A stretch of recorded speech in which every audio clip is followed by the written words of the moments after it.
Selamat datang di Desa Ciberung. Desa Ciberung adalah sebuah desa yang terletak di daerah Kuningan Selatan, tepatnya di Kecamatan Selajambe, Kabupaten Kuningan, Jawa Barat. Lokasinya di Jalan Raya Cipasung Subang. Orbitasi desa ini berjarak 5 km dari pusat pemerintahan Kecamatan Selajambe dan berjarak sekitar 42 km dari ibu kota Kabupaten Kuningan. Pada saat ini, Desa Ciberung dipimpin oleh Bapak Juhandi SPD dengan jumlah penduduk yang terdata di tahun 2021 adalah sebanyak 2.460 jiwa dengan jumlah kepala keluarga sebanyak 872 kakak yang sebagian besar bermata pencaharian sebagai petani sawah, pengrajin, dan pedagang. Usaha unggulan masyarakat di Desa Ciberung adalah usaha pembuatan wajit ketan dan dodol buah. Luas wilayah Desa Ciberung kurang lebih 4,58 hektar yang terbagi menjadi 6 dusun, 19 RT, dan 7 RW.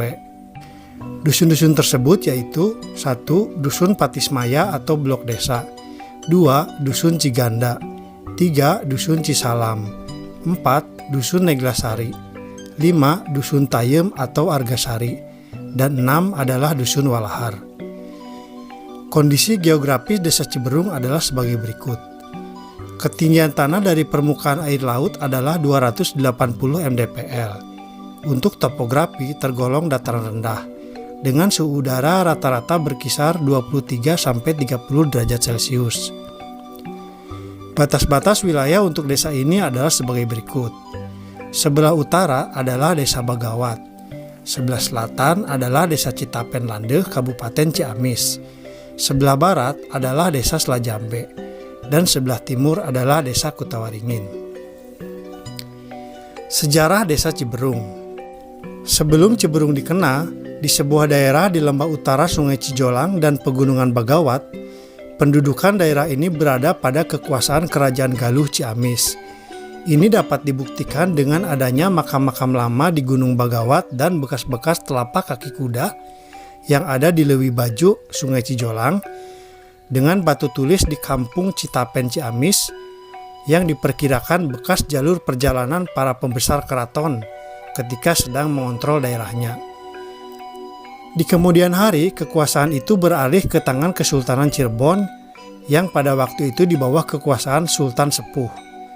Sebuah bukti berdasarkan pembicaraan dengan Bapak Suwanta almarhum, ke daerah kita banyak didatangi oleh orang-orang yang dinamakan atau diistilahkan Karaman yang datang dari daerah Cirebon pada abad 17. Dapat dihubungkan dengan kebenarannya dari cerita Untung Surapati yang menyebutkan pasukan Berani Mati atau Karaman pernah menghadang rombongan Untung Surapati, tetapi berkat kecakapan Untung Surapati, pasukan tersebut dapat dibubarkan. Kerusuhan di masa lampau.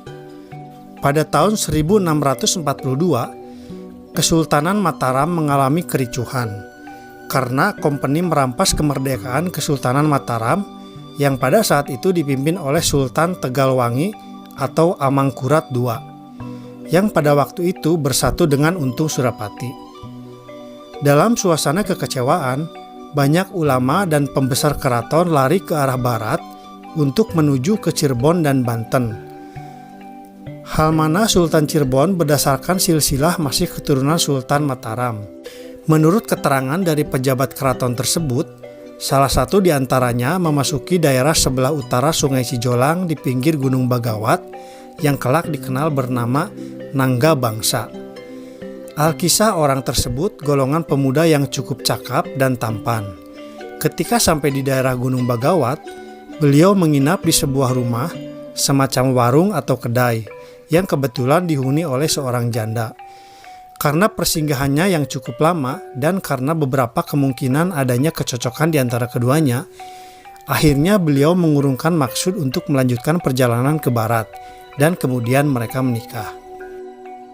Karena kecakapan dan kekreatifannya dalam bergaul di lingkungan yang baru, Nangga Bangsa menjadi panutan masyarakat.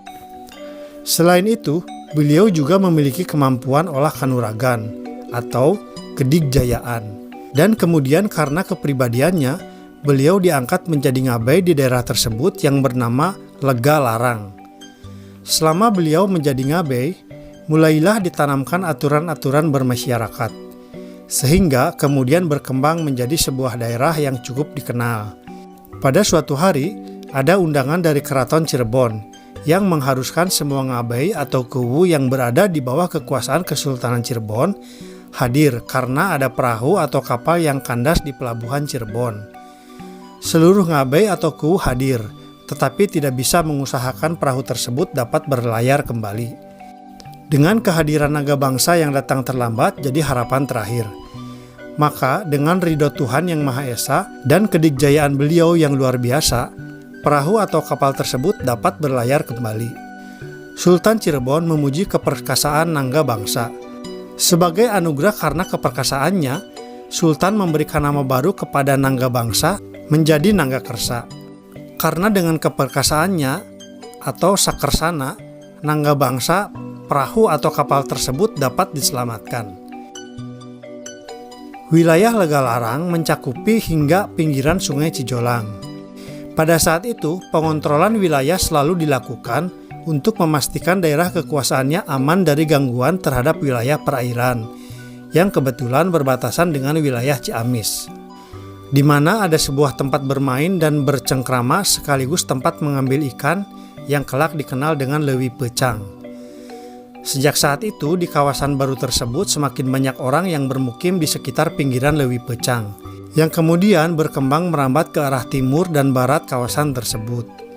Karena area yang baru dirasa lebih baik dibanding dengan daerah induk di Legalarang, yang sekarang dikenal dengan Tegal Gede di Bagawat, yang berbukit-bukit. Sementara di kawasan yang baru terdapat hamparan yang luas dan lebih subur, yang kelak kemudian disebut Sawah Lega, yang merupakan areal pesawahan, sehingga banyak warga yang datang dan pindah ke wilayah ini, yang kemudian menjadi ramailah Kampung Ciberung itu.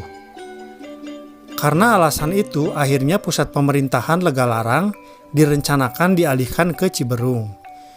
Pada waktu acara ngambil ikan rame-rame di Leuwi Peucang, di akhir bulan di musim kemarau, yang sekarang dikenal dengan istilah Mundai, diumumkan kepindahan pusat pemerintahan Legalarang ke Ciberung pada tahun 1765 Masehi.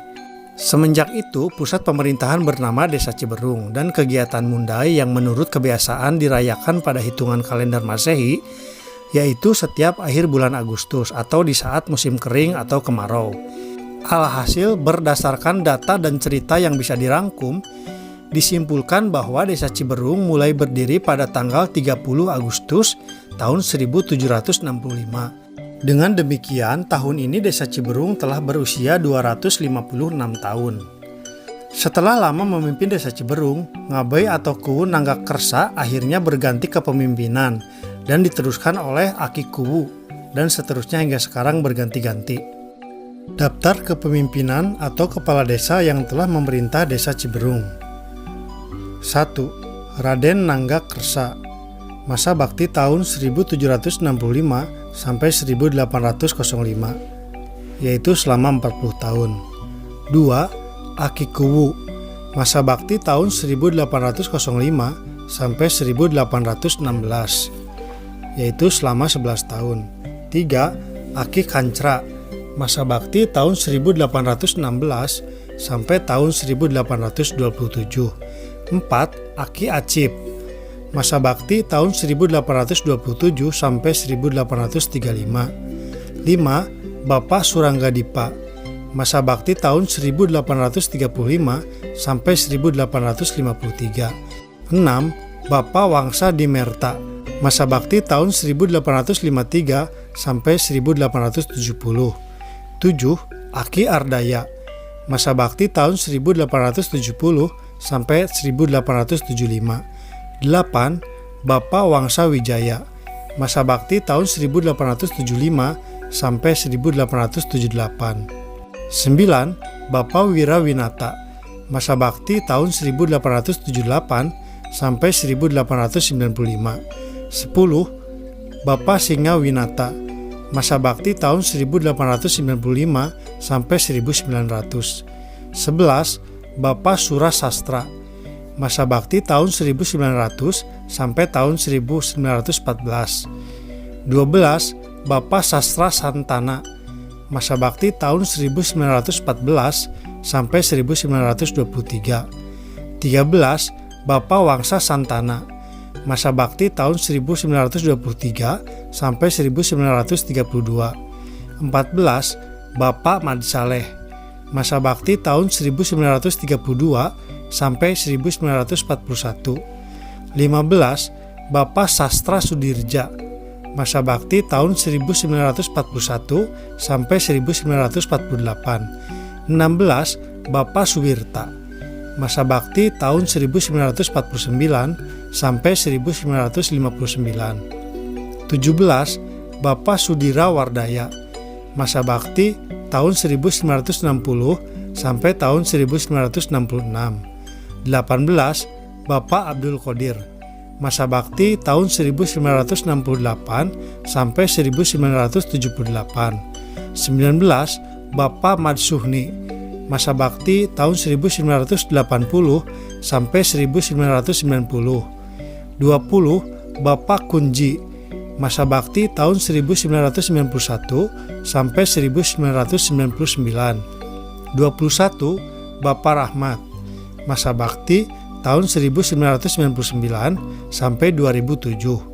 22. Bapak Rahmat, masa bakti tahun 2007 sampai 2013. 23. Bapak Wawan Wahyu, masa bakti tahun 2013 sampai 2019. 24. Bapak Juhandi SPD, masa bakti tahun 2019 akhir sampai saat ini. Demikianlah sejarah singkat Desa Ciberung yang bisa kami sampaikan berdasarkan informasi yang kami dapatkan. Kami mohon maaf bila ada kekurangan dan kesalahan, baik dalam penyampaian narasi, penyebutan nama dan tempat, dan yang lain-lainnya. Tak lupa kami ucapkan banyak terima kasih kepada semua perangkat Desa Ciberung yang telah banyak membantu kami. Terima kasih atas kunjungan Anda di channel ini. Jangan lupa dukung channel ini dengan cara subscribe, like, komen, dan share agar channel ini bisa lebih berkembang lagi. Terima kasih dan selamat menonton.